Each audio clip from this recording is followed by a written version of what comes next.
One fine day, I just decided to tell her, actually, you saying all these things, I actually don't know. I didn't know. I didn't know it at all. I couldn't read into it, even as she was trying to drop me hints and not so clear hints. I couldn't read and unpack those things because I'm not, in my nature, very emotionally driven.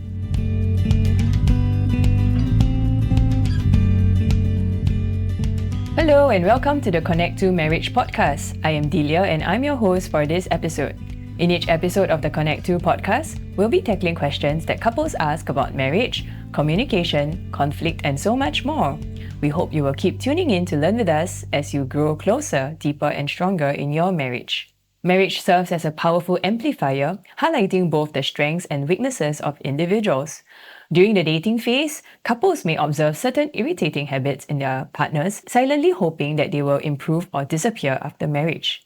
These habits, such as ineffective communication, conflict avoidance, nagging or criticism, emotional suppression, financial irresponsibility, and the list goes on, may seem insignificant initially.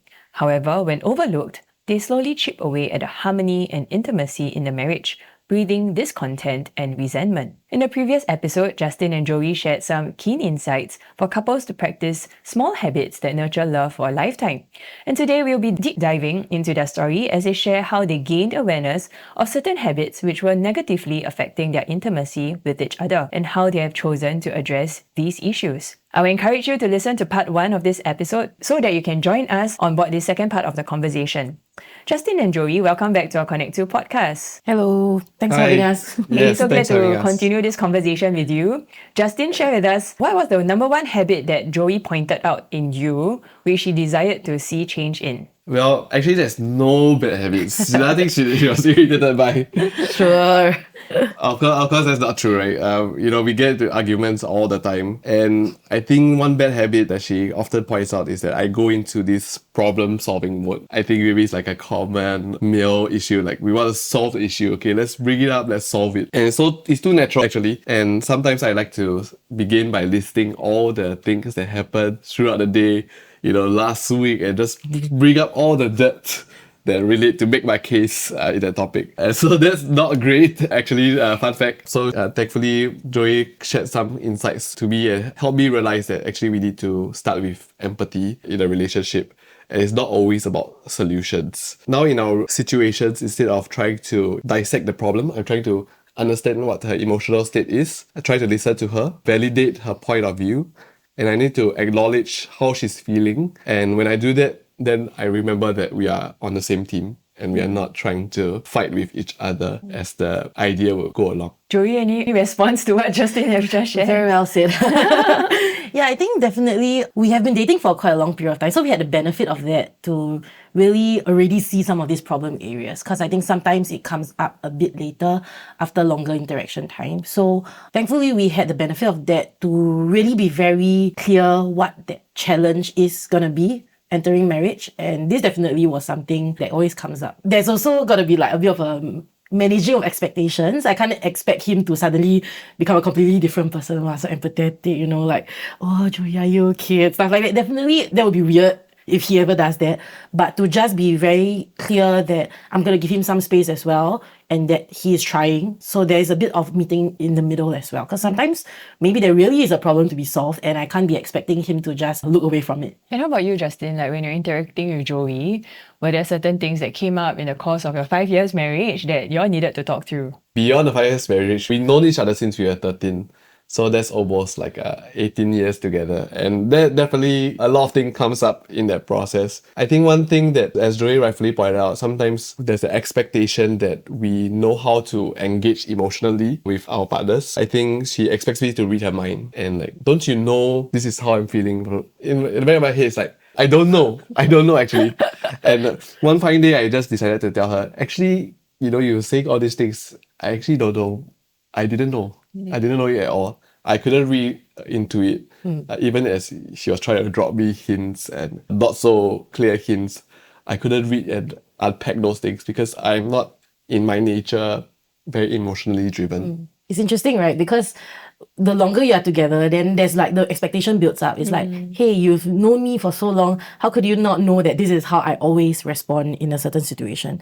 But I think that assumption can be quite scary too, because you then stop trying to communicate more effectively some of your issues, because you're like, he should know. So why should I have to say it? And I think on one part is that assumption and the expectation, and another part is a bit of a pride as well. Like, are you able to come to a place where you're trying to help your partner understand you and not trying to test your partner's understanding of you? And I think it's scary then, because if your answer is, my partner don't understand me, then you're going to be a bit fearful, like, hold on, like, how can he not? And then I think then that fear and doubt will lead you to a spiral, and that's always an unhealthy place to be in. So definitely got to remember what's the ultimate goal here in your response. And the ultimate goal should always be trying to get back to the same team, trying to help your partner get to a place of commonality with you. So yeah, and I think it takes so much humility and honesty, right, on your part, Justin, to actually tell Joey, like, hey, actually, I really didn't know all these things. And honestly, in the course of our work, we often also hear that sometimes when such conversations occur, there is a tendency for either of the spouse to just like clam up, because it feels very vulnerable to be placed in that situation. It might feel like, is this an evaluation of how good I am as a spouse to whether I know you or not? And if I were to respond and say, I don't know, well, how would she respond to me? Yeah, and for you, Joey, to even have that readiness to say, yeah, actually, when he said, I don't know, you were able to also take a step back and say, yeah, actually, how can I have an expectation of him? He's not even living residing my brain. Yeah, and all of these micro thoughts that we have on a day-to-day moments, or sometimes even we ourselves are trying to make sense of it, right? Much less our spouse. Yeah, and hence having these conversations, learning how to be vulnerable in communication is so essential to be able to talk through the difficulties that we may face in our marriages, especially if it comes down to habits, or maybe sometimes it's idiosyncrasies that can be just a way of life that we are very prone to doing, or something we have been brought up to do. So now let's touch about the other side of the habits, like, you know, any kind of idiosyncrasies or lifestyle preferences or habits that you have observed in each other. It's not an obvious problem, but it caused a lot of underlying friction. Is that I'm a morning person and she's a night person. yeah, definitely, that was definitely a big thing. So my expectation is like, okay, like 12 midnight, like let's start a movie, you know. And I'm like, let's go out in the morning for breakfast. And it's like, I'm so tired. I haven't like really woken up. So that's funny, because parenthood definitely brought us to the same page. Because now it's not like what we want, what time we want to be awake. It's like when the child's going to be awake, right? And also force us to get out of our comfort zone a bit, because if he's always going to sleep at 10, then like we're probably not going to see each other that much. Yeah, but in terms of habits, I think for me, the struggle is trying to reach him on his phone. Like, he never picks up my calls and like replies my text messages. So I'm like, when am I ever gonna get a response? So that was definitely one that constantly comes up, challenge. And how do you guys like address that? It's really challenging. I'm a high-touch person, especially as a lecturer. I've always tried to, give all my attention to my students when I'm engaging with them. I don't want to seem distracted, right? Because if I'm distracted, they are distracted. It just becomes a feedback loop. And so I think previously when we were sharing in the previous podcast, the awareness that, hey, even if I'm busy, when I'm teaching a class, I need to find meaningful moments to drop my wife a text. And it's not something that she should reach out for. I need to like slowly build a habit. Immediately after I finish a class or my students go for a break, I just send a text, check in. Yeah, so it's funny, right? Because it's not a life or death situations, but it's just like, I just need a response. So I think I learned to also just be more mindful and also question myself, like, actually, what do I want out of this interaction? So now I don't craft my messages as like just one sentence. Like, if it's something I want to tell him about my day, then I'll just tell it like paragraph of a story. And when he gets to it, he gets to it. So it's kind of just like shifting a bit of expectations. He still gets my updates, but I don't expect like an immediate response. And like, that's fine in this season. So that's probably how we managed to come to a place. But I know that he's aware, and I think that alone gives me sort of that peace, like, okay, like he knows that this is something that irks me. So thanks so much for sharing that. Yeah, and I think all the examples that you have both alluded to boils down to communication once again. And in episode 1, Justin was saying that communication is so important to you.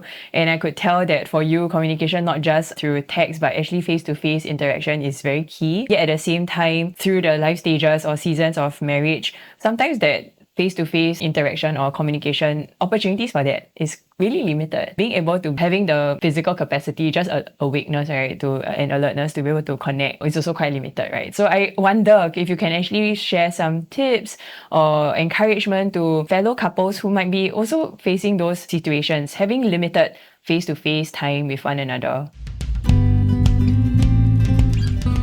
Marriage is one of the most rewarding things in life. Yet, navigating marriage as newlyweds or an engaged couple can sometimes get overwhelming. Whether it's managing expectations of the in-laws, getting a good grasp of your family finances, or establishing good habits of communication and healthy conflict. Focus on the Family Singapore's Marriage Preparation Program aims to help you build a solid foundation in the early years and prepare you for the adventure of your life. Visit family.org.sg/C2 Marriage Prep for more information today.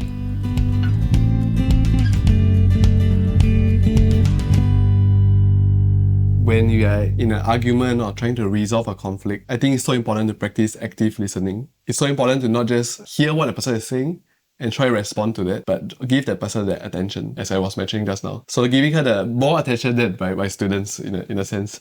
And when she's communicating something uncomfortable to me, I have to still be looking at her, still maintaining the composure, which is actually a very awkward and, Singaporean is like, we paiseh, we need to like turn away. But actually giving her all my attention when we are arguing is such an important thing that I found that is very useful, because it doesn't feel like our body language that we're ignoring each other and trying to put a guard up. So I try to make sure that my posture seems open, embracing her feedback. I think this is an important first step. Yeah, I think it definitely takes practice. Like things like conflict resolution, sometimes we have a very emotional response to it, but we realize that it is part of the process. Like if you want to sustain your marriage, then you gotta deal with the conflicts that come up, and there will always be a new challenge that comes along the way. That's just part of the journey. So approaching it with a bit more clarity of what is this battle that we are entering, and who are the adversaries that you are fighting against, and definitely acknowledging that it's not each other.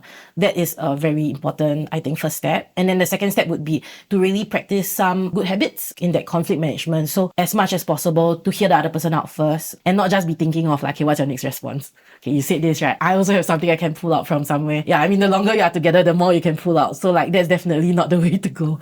I think to sit in that discomfort sometimes is pretty respectful. And, you're hearing something you don't like to hear, but you're able to sit there and hear it to its entirety. I think that's important. I guess another thing, maybe more for like the ladies, might be taking a bit of offense and holding on to grudge. Sometimes it's hard to let go of something a person said in a spur of a moment, even if it's true.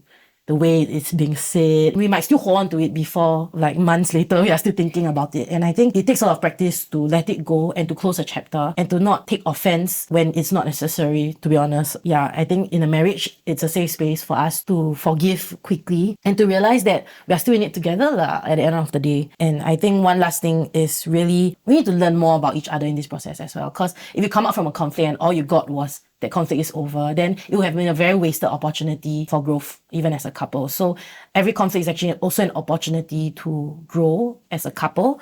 I mean, this time I learned something new about Justin that I didn't realize was an issue back then. And that would help me to be a better spouse. When I hear you share about the importance of giving feedback, and giving feedback is actually recognizing the intent of the giver is for good. And then from the recipient's point of view, it's also recognizing that, hey, am I ready to recognize that because my spouse is coming from a good place, good intent, even if it's difficult to hear and difficult to swallow, I can trust her intent or his intent. Yeah, and that actually relates to a question that our listener has raised. In every episode, we want to address a frequently asked question, and today's question is from a husband to his wife. He says, sometimes my wife gives me feedback and I take it very personally and become very defensive.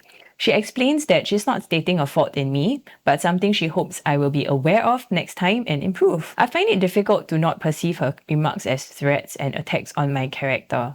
Could you give me some advice? I'm looking at Justin. It's a great question. I want to echo Joey's statement because she was saying that wives sometimes could hold grudges and struggle with unforgiveness. But I think it's two ways. I think guys also can struggle with that because we have bruised egos, right? And we feel emasculated by certain comments, and we maybe in our growing up stage were not taught to unpack those kind of emotions. So I think first of all, for the listener who is able to have that awareness that they are being defensive, is already a kind of victory won, because with that awareness we can do something about it. And I think firstly we need to see that a conflict isn't really a boxing match with a winner and a loser. We need to come in with the outcome of wanting everyone to get a win out of the situation, because once we get into the win-lose situation, we are trying to put each other down rather than to build each other up. As a guy and who struggles being frustrated a lot, I think that when things get heated, sometimes we need to call for a timeout. I need to tell my wife, I think I need about 10 minutes,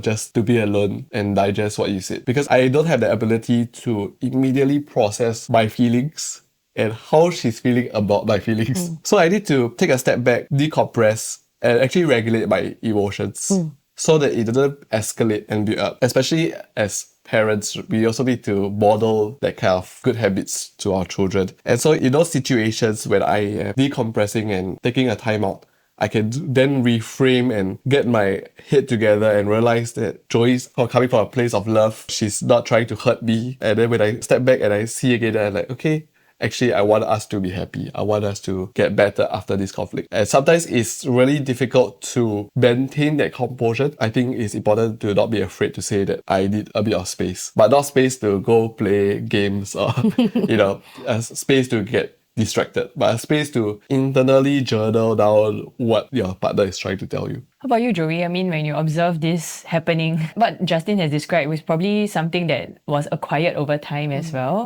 What was the process like for you guys? I think something that stood out to me from that question was the idea of being defensive, right? And I think for both of us, we both can find 1,000 ways to defend ourselves in such a conflict. For me especially, actually, I'm the more defensive one. I get really heated quick as well. So one thing I learned after the course of a few years is that defensiveness actually comes from a place of a fear.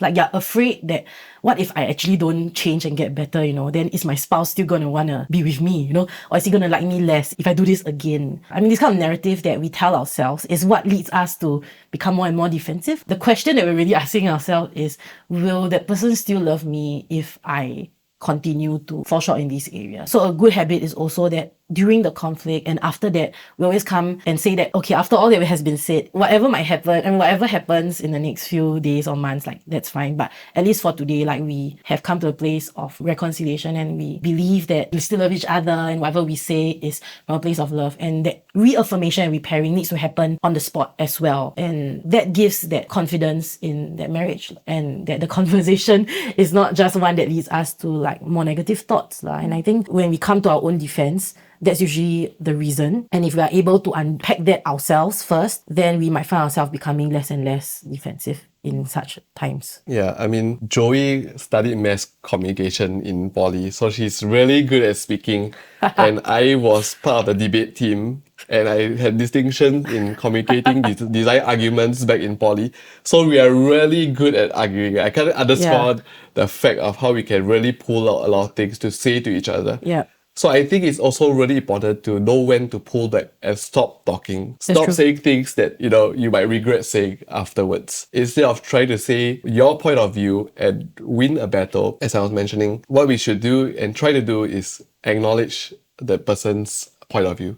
So instead of saying hey, but I feel this way, now I have to go and say, Joey, thank you very much for sharing that with me. Must have been difficult. I didn't see it that way. Now I will try to be more cognizant about those things. So instead of trying to continually debate and fight, having that forgiveness and having the awareness of your couple's bravery to confront this conflict is, I think, quintessential. Definitely. What I hear is really, it's better to resolve a conflict than to dissolve a relationship. It takes a very restorative approach and perspective to the entire conversation here, because we recognize that we really want to come back together as one. Yeah, at the end of the day, it's recognizing that the oneness in that marriage is so much more important than how or what the argument has been about. Yeah, and especially if it's purely coming from the place of giving feedback for growth. Yeah, so thank you very much, Justin and Joey, for sharing with us with such candidness with us. And at the same time, I wonder if you can share with us some encouragement or words of hope for our listeners who might be facing a difficult situation now. I would encourage you guys by saying that you never know when is the next breakthrough that's going to come, and you might be facing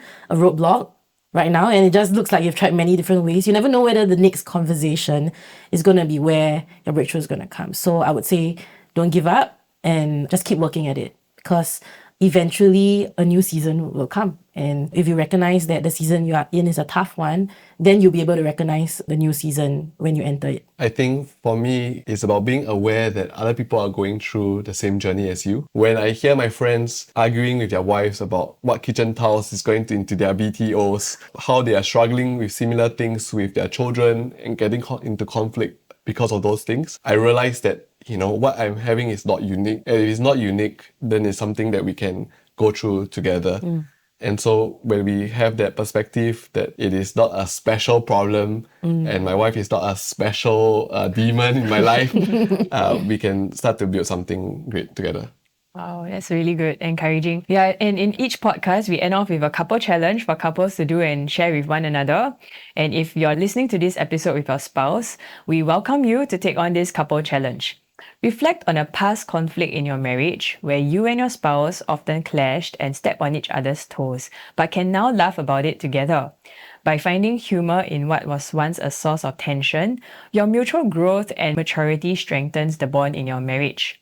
We hope this episode has encouraged you and has given you some practical handles on how to address each other's challenging or irritating habits and to not allow them the chance to chip away at the harmony and intimacy in your marriage.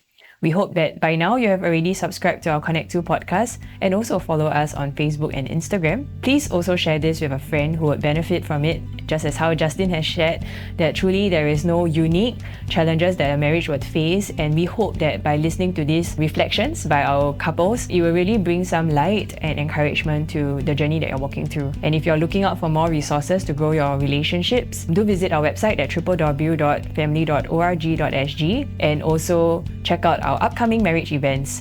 Thank you for tuning in, and until next time, take care of yourself and your spouse.